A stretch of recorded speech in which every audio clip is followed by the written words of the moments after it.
जर युद्ध चालू आहे, सरकार सांगतं युद्धामुळे हा प्रश्न निर्माण झालेला आहे सिलेंडरचा, तर मग सरकार इतके दिवस काय करत होतं? सरकारला पहिलीच कुणकुण लागलीच असेल ना की युद्ध होणार आहे. फक्त गॅस सिलेंडरच नाही आहे, बाकीच्या वस्तू सुद्धा महागलेल्या आहेत.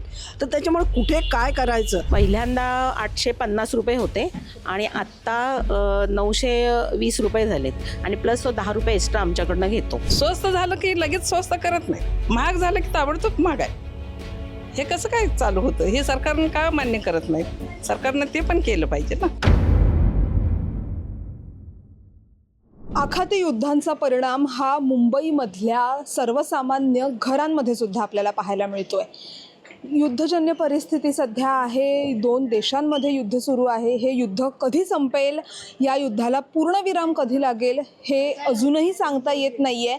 मात्र त्याचे जे दूरगामी परिणाम आहेत ते आपल्याला जाणवू लागलेले आहेत. एकीकडे हॉटेल्समध्ये आपण जर पाहिलं तर मेन्यू कार्ड जे आहे त्यातले अर्धे मेन्यू कमी झालेले आहेत, तर काही ठिकाणी घरगुती जे सिलेंडर आहेत ते सुद्धा मिळत नाही आहेत. मी आता सध्या खेडगल्लीमधल्या एका ह्या चाळीमध्ये आलेली आहे.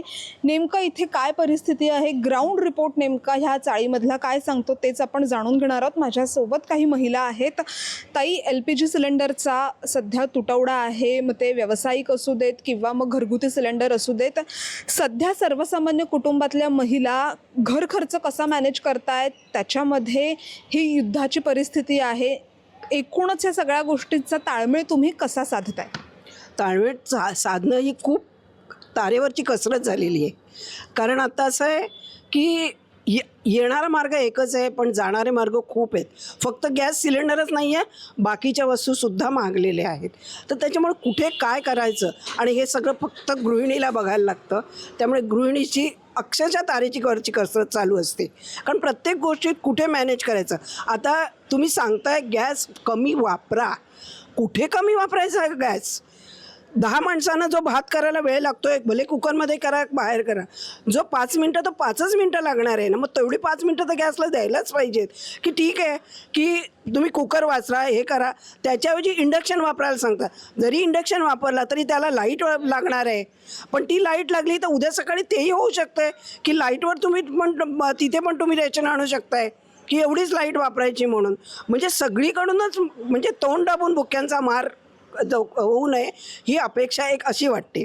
पण कुठेही, आणि घरातली जी गृहिणी अशी एक आहे की जी घरातल्या माणसांना उपाशी ठेवू शकत नाही.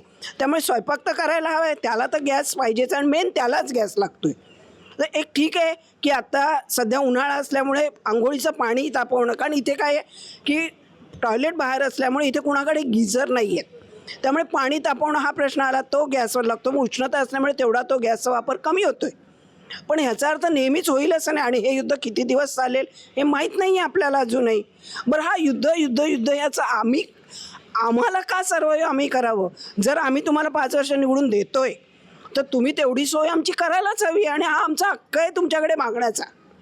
हा आम्ही मागणारच, कारण त्याच्याशिवाय तुम्हालाही कळलं पाहिजे. कारण तुम्ही जेव्हा तुमच्या पोस्ट असायचं तुम्हाला त्याचं जाणीव तेवढे झळ त्याची पोचत नाही.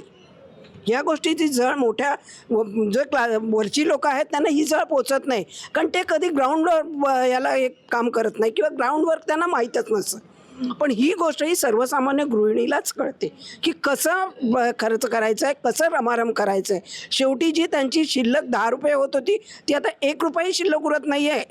ही गोष्ट महत्त्वाची झाली. आणि त्यांनी उद्या जर त्यांना इमर्जन्सी काही लागलीच, मेडिकल फॅसिलिटीज आल्या किंवा काही आल्या, तर त्यांनी काय करावं?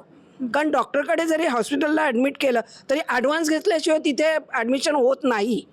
मग हे जर असा खर्च वाढला तर त्यांनी सर्वाईव्ह करायचं कसं? ताई, दुसरा एक मुद्दा की आपण अनेक ठिकाणी मुंबईमध्ये किंवा इतर राज्यभरातच आपण जर पाहिलं तर गॅस एजन्सीच्या बाहेर सुद्धा अनेक नागरिक जे आहेत ते तासनतास रांग लावताना आपल्याला पाहायला मिळतात.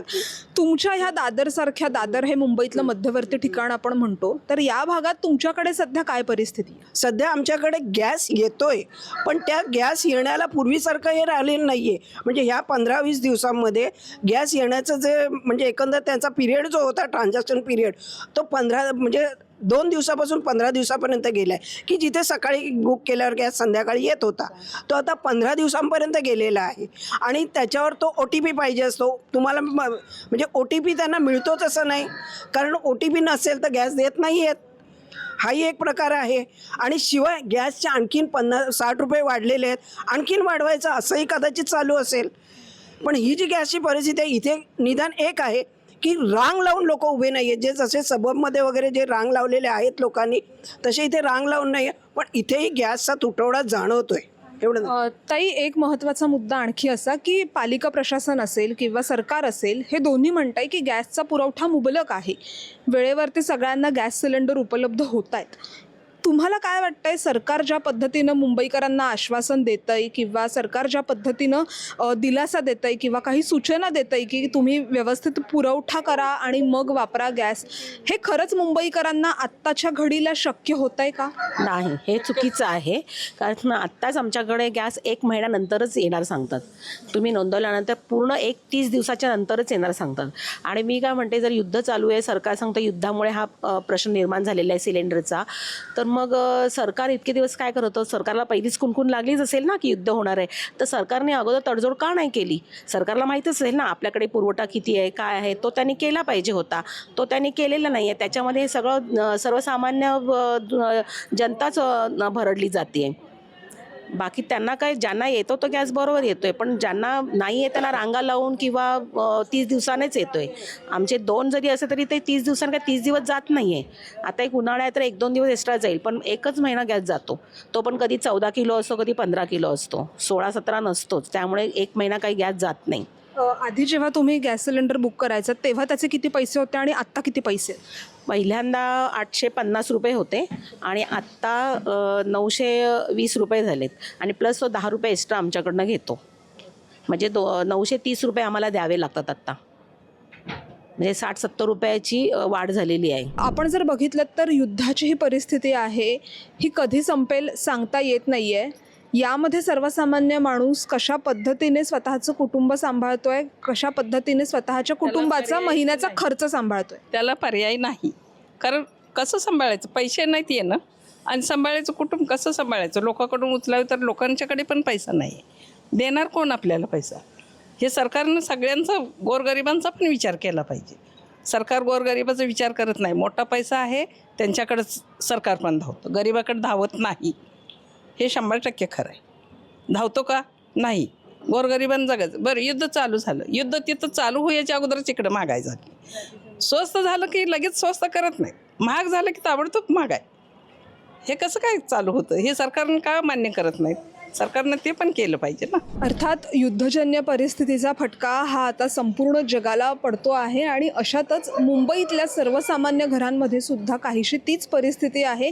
एका महिलेला तिचं संपूर्ण कुटुंब चालवण्यासाठी महिन्याभराचा जो खर्च आहे तो संपूर्ण खर्च सांभाळण्यासाठी कुठेतरी तडजोड करावी लागत आहे. मात्र तडजोड करून ती किती करायची आणि किती दिवसांपर्यंत आम्ही ही तडजोड करायची, ज्या प्रमुख गोष्टी आहेत, ज्या मुबलक सुविधा आहेत, ज्या बेसिक गरजा आहेत, त्या गरजा पूर्ण करण्यासाठी तरी आम्ही गॅस सिलेंडरचा वापर करायचा की नाही असाच प्रश्न ह्या सर्वसामान्य घरातल्या महिलांना पडलाय.